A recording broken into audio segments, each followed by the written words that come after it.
The Jeffrey Dahmer case is one of the most infamous criminal cases in U.S. history. Dahmer, also known as the Milwaukee Cannibal, committed a series of murders involving extreme violence and necrophilia that shocked the world. Here is a detailed look at his crimes, motives, and how he was ultimately brought to justice. Background: Jeffrey Dahmer was born on May 21, 1960, in Milwaukee, Wisconsin. He had a reportedly lonely and troubled childhood, with signs of psychological disturbance that included a fascination with dead animals. By his teenage years, he was heavily isolated, dealing with issues of alcohol dependency and troubled family dynamics. Early crimes and escalation: Dahmer committed his first murder at the age of 18, killing Steven Hicks in 1978.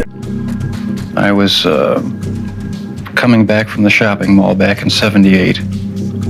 I had fantasies about picking up a hitchhiker and taking him back to the house and having complete control and dominance over him. This first victim was picked up by Dahmer on the road and brought home for companionship. However, Dahmer's motives turned violent, and after killing Hicks, he disposed of the body. His killing spree paused for several years before he started killing again in the late 1980s. From 1987 to 1991, Dahmer lured young men, often from bars, into his apartment by promising money or alcohol. Once they arrived, he would drug, strangle, and sometimes dismember his victims.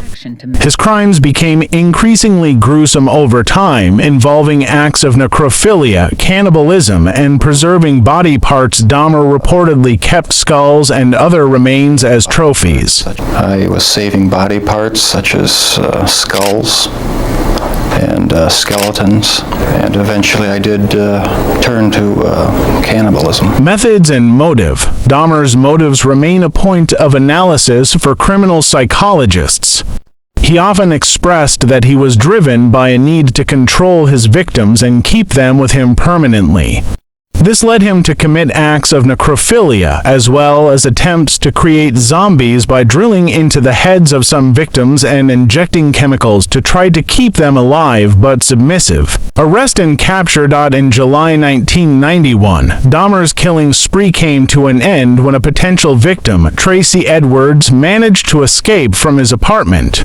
Edwards flagged down police, leading them back to Dahmer's apartment, where they discovered photos of dismembered bodies and preserved human remains, including body parts in his refrigerator and freezer. His apartment was filled with disturbing, including photo ends of his crimes, and various body parts stored in acid. Trial and sentence: Dahmer was charged with 17 murders. In court, his defense team argued for insanity, but prosecutors maintained that he was legally sane. Dahmer himself admitted to his crimes in detail and expressed regret, but was ultimately sentenced to 15 consecutive life sentences, amounting to nearly 1,000 years in prison. Death in prison. On November 28, 1994, Dahmer was killed in prison by a fellow inmate, Christopher Scarver, while performing a work detail.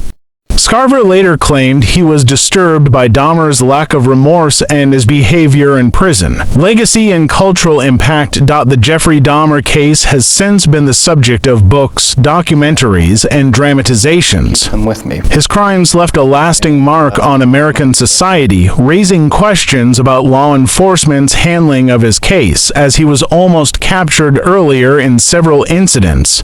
The case also highlighted societal issues surrounding mental health, violence, and the justice system. The story remains a profound and unsettling chapter in true crime history, with Dahmer viewed as one of the most infamous serial killers. I hope you guys enjoyed this documentary. If you did so, please like, comment, share, and subscribe for more documentaries. Goodbye.